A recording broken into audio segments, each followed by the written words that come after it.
Talaga bang matipid ang Scania? Matipid po. Sa lukuyan po, mas matipid pa siya sa Volvo. Hindi po pwedeng laging tapak ng preno. Mag-iinit po yan. Maaaring maging cause ng low brake talaga. Ako'y nandito ngayon sa lounge ng Genesis Joy Bus dito sa Cubao. Kasama ko dito ang buong tropa ng kanilang Scania Workhorse. At meron silang ikukwento sa akin. Eto. Si Kuya Galyarde. Ayan. Anong unit natin? Anong number? 770 po. 818770. Anong schedule natin ng... Last 9 po sa Pasay to Baguio and 6 p.m. Baguio to Pasay na iya. Bago sa ating POB as bus driver, ang balita ko, meron tayong contest na gagawin dito ngayon sa inyong mga Scania boys. At ito ay tungkol yata sa patipiran ng konsumo. Sabi po nila, konting-kot po yata para recognition sa mga kung paano paggamit nito. Evaluation ng Scania company. So, ang goal nito ay talagang ipakita ang diskarte ninyong mga Scania boys sa pagmamaneho sa pinakamatipid na konsumo. Kung paano po gagamitin, paano ginagamit ng tama. Without mentioning kuya, other brands, talaga bang matipid ang Scania? Matipid po. Sa kasalukuyan po, mas matipid pa siya sa Volvo. Ang mga unit po namin talaga ay ang matipid dati ay Volvo. Ngayon po, mas matipid pa po yung Scania. Pero sa power, hindi ba nakukompromiso like paahon ng Marcos Highway? Okay naman po kasi po ito ay 360 horsepower. Kaya-kaya po yung pag-ahon. Simple lang po sa Scania. Hindi nagbabago yung hatak niya.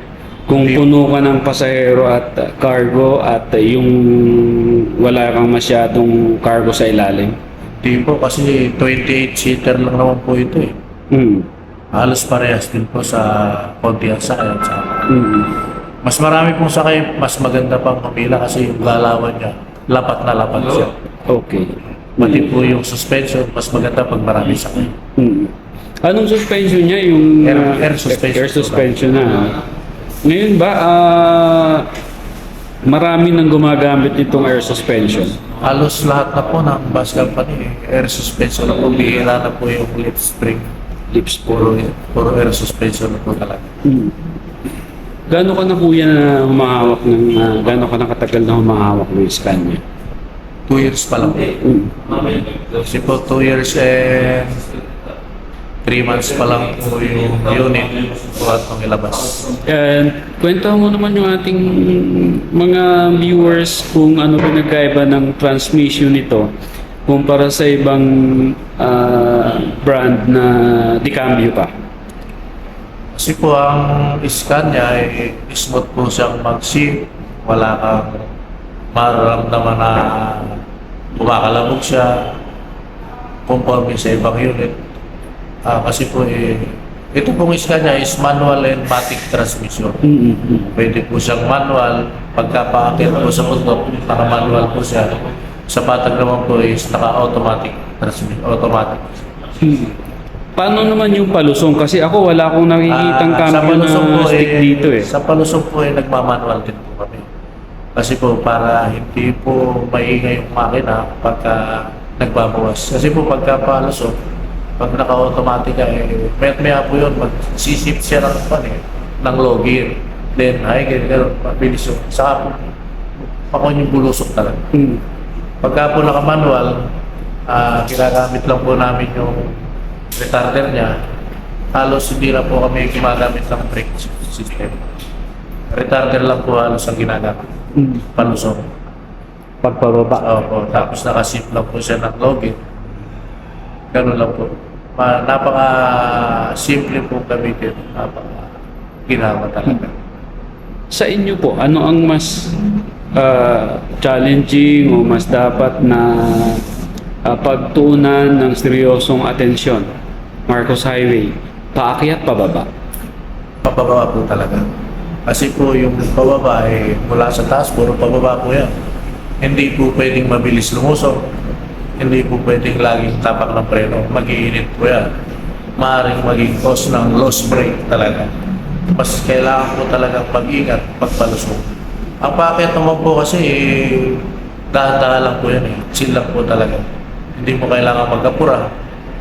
Kasi okay, kahit tumakbo ka lang na 30 to 40 hanggang sa taas, okay na.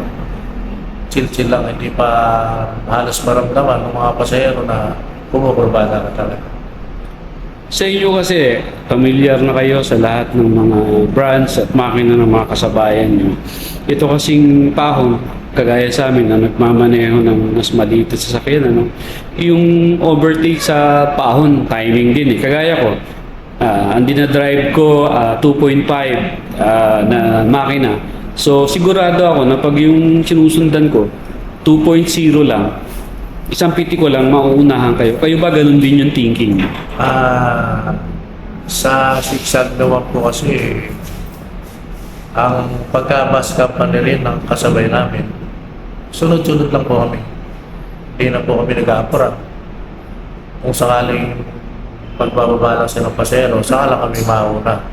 Ang kadalasan lang po namin na nilulusutan sa sigsag is yung mga tracking na mabagal talaga.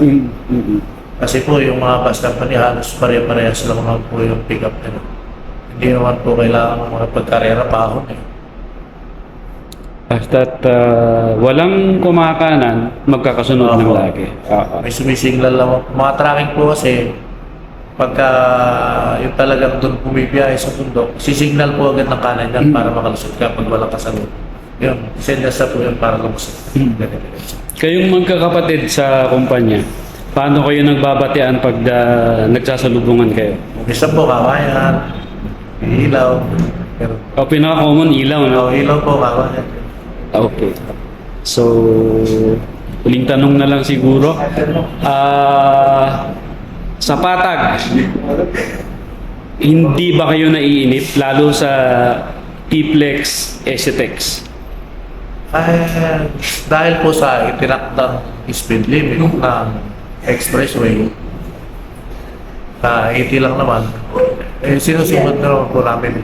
Gawa po lang ang Scania, may limiter naman po talaga. 89 lang po ang palamin. Nakalimit po ang Scania. Wala na po, hindi na po tutulit nun kahit na ano gawin. Talagang kailangan mo lang meron kang kinakain para hindi ka antok eh. Kasi hanggang doon lang po talaga, 89 lang po namin. Factor din ba yung pagiging makwento ng partner nyo, ng stewardess? Opo, kailangan din po yun para kung minsan inaantok talaga. Mahaba po kasi, from Rosario to Naiya po, T-Flex, STX, LX, Skyway. Almost 4 hours po yun eh. Na talaga babaybayin mo. Pag hindi po pa talaga pwede yung aantok-antok ka talaga. Kailangan pagdating po sa dulo, magpahinga ka para magbiyahe na. Alright. Kondisyon po yung Sige kuya, bilang pangwakas, invite tayo ng mas maraming pasahero pa.